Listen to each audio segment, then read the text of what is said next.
Qual a sua opinião sobre a panspermia? Bom, para eu falar sobre isso aí, eu preciso realmente da atenção de vocês. Isso porque vocês têm que entender alguns conceitos básicos da ciência.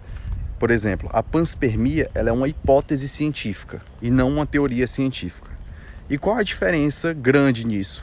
Significa que uma hipótese ela é uma ideia baseada em preceitos lógicos, com muita dedução e pouca evidência, pouquíssima evidência que sustente e seja realmente robusto. Então, ao passo que a ciência e a tecnologia vai evoluindo, vai se testando e vendo se aquilo é robusto ou não, se vale a pena ou não, está certo ou não. E é com isso que a gente vai formando as leis, descrevendo os fenômenos, criando hipóteses que descrevem bem aquela situação até a gente formar uma teoria científica.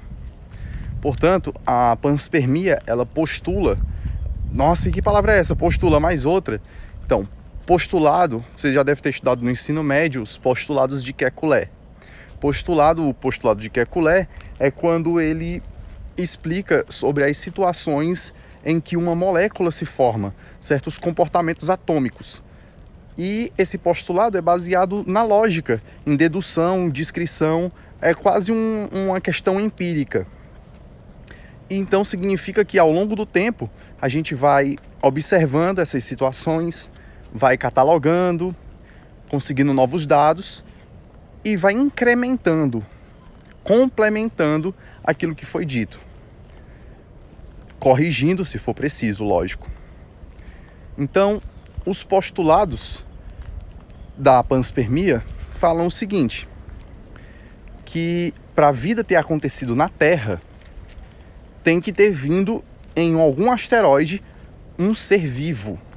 Então, algum esporo latente, alguma bactéria, algum tipo de ser vivo assim. Só que até hoje não foi provado nem encontrado nada que indique esse tipo de coisa. Primeiro porque é muito difícil evoluir para situações extremófilas, como bactérias extremófilas. Existe, mas são situações realmente específicas. Então até lá a gente não viu e até agora os modelos computacionais e os modelos bioquímicos não indicam que pode ter uma bactéria num asteroide ou num meteorito para cair no planeta e começar a vida lá. Mas por que ela é uma hipótese que não é simplesmente descartada pela ciência? Por que não é uma ideia estapafúrdia? Então, tirando essa ideia de um ser vivo já vir pronto num asteroide, eu vou explicar um pouco sobre a origem do universo para a gente entender essa treta. Seguinte, o Big Bang é a evolução do universo, certo? Então, vamos esquecer o que é que vem antes. Aconteceu a expansão. A gente só vai pensar no que a gente consegue estudar. Então, aconteceu a expansão e nos primeiros minutos da criação do universo, da evolução dele, formou os materiais da tabela periódica mais leve. Então, hélio, hidrogênio, os mais leves foram formados logo no primeiro minuto. E isso foram formando nuvens de poeira e gás constantemente, altamente densa. Essa densidade fez com que a matéria se aglutinasse e aglomerasse, formando as estrelas. Com o passar do tempo, essas estrelas vão perdendo seu combustível, porque ela vai realizando fusão nuclear e produzindo os componentes da tabela periódica mais pesado, como carbono, oxigênio e aí por diante, até chegar no ferro. Falei isso até no vídeo da Betelgeuse. E quando ele chega no ferro, não tem mais combustível para continuar esse processo e ocorre um colapso gravitacional. E nisso espalha matéria por todo o cosmos, principalmente formando uma nova nuvem de poeira e gás, que vai dar origem a um possível novo sistema solar. Então, nessa explosão, são formados hidrocarbonetos, componentes essenciais para a vida. E isso vai formar junto os planetas, os asteroides. Então, sim, a vida na Terra teve contribuição do espaço. A própria construção dela e os cometas, os asteroides caindo, trazendo hidrocarbonetos, trazendo água, trazendo concentrações de nitrogênio, enxofre, fósforo, com certeza. Mas o quesito da panspermia, ela permeia a ideia de um ser vivo ter vindo. E isso a gente não encontrou.